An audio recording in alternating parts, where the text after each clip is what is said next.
Assalamualaikum warahmatullahi wabarakatuh. Perkenalkan, nama saya Nida Rosida. Nomor NIM saya 101190008.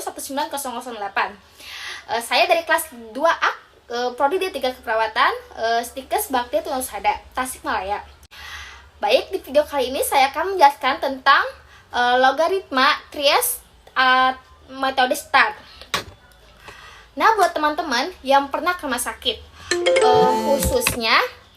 khususnya di ruangan IGD, di sana kalian akan menjumpai garis-garis yang berwarna-warni.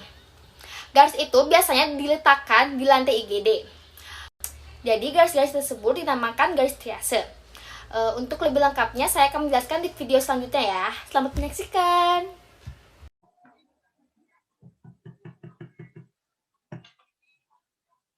Baik, yang pertama itu apa itu triase? Triase berasal dari bahasa Prancis, yaitu trier yang berarti mengambil, memilih atau menyaring. Lalu triase adalah suatu proses yang mana pasien digolongkan menurut tipe dan tingkat kegawatan kondisinya. Lalu tujuan triase. Yang pertama, untuk mengidentifikasi kondisi yang mengancam nyawa. Yang kedua, untuk memprioritaskan tingkat atau derajat kegawatan yang memerlukan pertolongan kedaruratan.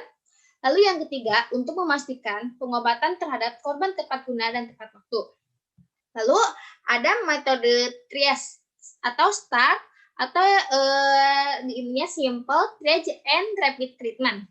Yaitu metode STAR adalah sistem triase yang sederhana dan mudah digunakan. Metode STAR tetap mengutamakan atau berdasarkan prinsip, yaitu prinsipnya ABC. A airway atau jalan nafas, B-nya breathing atau pernapasan, dan C-nya circulation atau sirkulasi. Nah, di sini di lapangan ini biasanya penanganan untuk korban massal seperti bencana alam. Nah, itu yang digunakan adalah simple triage and rapid treatment STAR. Jadi saat ini adalah metode pengelompokan pasien berdasarkan label warna. Nah, di sini ada 4 kategori prioritas atau label warna pada triase. Yaitu yang pertama itu prioritas 1 atau emergensi warna merah, kasus berat. Di sini yang untuk warna merah yaitu kenapa dikatakan demikian? Karena kondisi pasien itu mengancam jiwa atau fungsi vital. Sehingga pasien itu harus memerlukan tindakan segera. Misal, yang pertama itu pasien dengan penurunan kesadaran, di mana pasien tersebut memerlukan penanganan yang cepat. Yang kedua, pasien dengan gagal nafas atau dengan penurunan hebat. Pasien-pasien dengan kondisi seperti itu masuk sebagai prioritas utama dengan label warna merah. Jadi pasien ini dengan kondisi gawat darurat atau kasus berat. Lalu yang kedua itu prioritas 2 atau urgent atau warna kuning. Mengapa dikatakan demikian? Karena keadaan pasien itu mengancam nyawa, tetapi tidak memerlukan tindakan darurat. Misal, pasien dengan patah tulang besar atau pasien fraktur misalnya. Terus pasien-pasien dengan luka bakar. Lalu luka bakar di sini biasanya luka bakar dengan derajatnya yaitu 2 dan 3, atau pasien yang trauma torak atau pasien dengan luka tusukan. Di sini dikategori dengan kasus sedang. Lalu yang ketiga, prioritas 3 atau non-urgent, warna hijau, kasus ringan. Kenapa dikatakan demikian? Karena kondisi pasien darurat dan tidak gawat. Keadaan pasien itu tidak mengancam nyawa, tetapi memerlukan tindakan darurat. Nah, pasien dengan kondisi seperti apa yang masuk pada label sesi hijau? Misal, pasien cedera yang tidak mengalami penurunan kesadaran dan dapat melakukan mobilisasi secara mandiri tanpa menggunakan alat bantu. Lalu,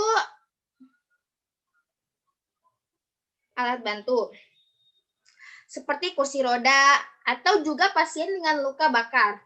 Luka bakar di sini adalah dengan derajat atau bisa juga pasien dengan fraktur minor atau tertutup. Lalu yang keempat, prioritas 0 atau warna hitam atau bisa dikategorikan kasus meninggal.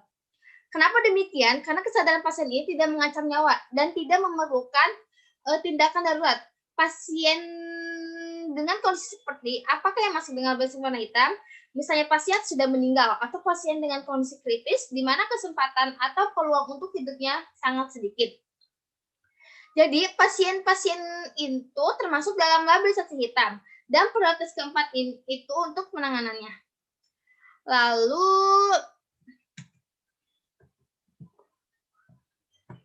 Lalu pedoman penentuan kategori stres secara cepat, yaitu yang pertama respirasi atau pernapasan, yang kedua puls atau nadi, yang ketiga itu mental khusus atau supplemental. Lalu syarat pelaksanakan triage. Yang pertama itu banyak pengalaman menangani pasien luka bakar. Yang kedua pengetahuan tentang pertolongan pasien luka bakar. Yang ketiga daya kepemimpinan keputusan yang tepat dan kreatif. Yang keempat kemampuan dan untuk berhumor. Lalu yang terakhir dokumen triage. Yang pertama itu identifikasi korban seperti nama, jenis kelamin, alamat, dan kewarganegaraan, agama, dan lain-lain. Lalu yang kedua itu waktu kejadian, waktu dilakukan triage. Lalu yang ketiga itu status lokasi pasien atau area cedera atau keluhan. Yang keempat, jumlah korban di setiap area merah, kuning, hijau, atau hitam. Sekian yang bisa saya sampaikan. Mohon maaf bila tadi di video yang penjelasan masih banyak kesalahannya, karena saya juga masih dalam proses belajar ya. Terima kasih. Wassalamualaikum warahmatullahi wabarakatuh.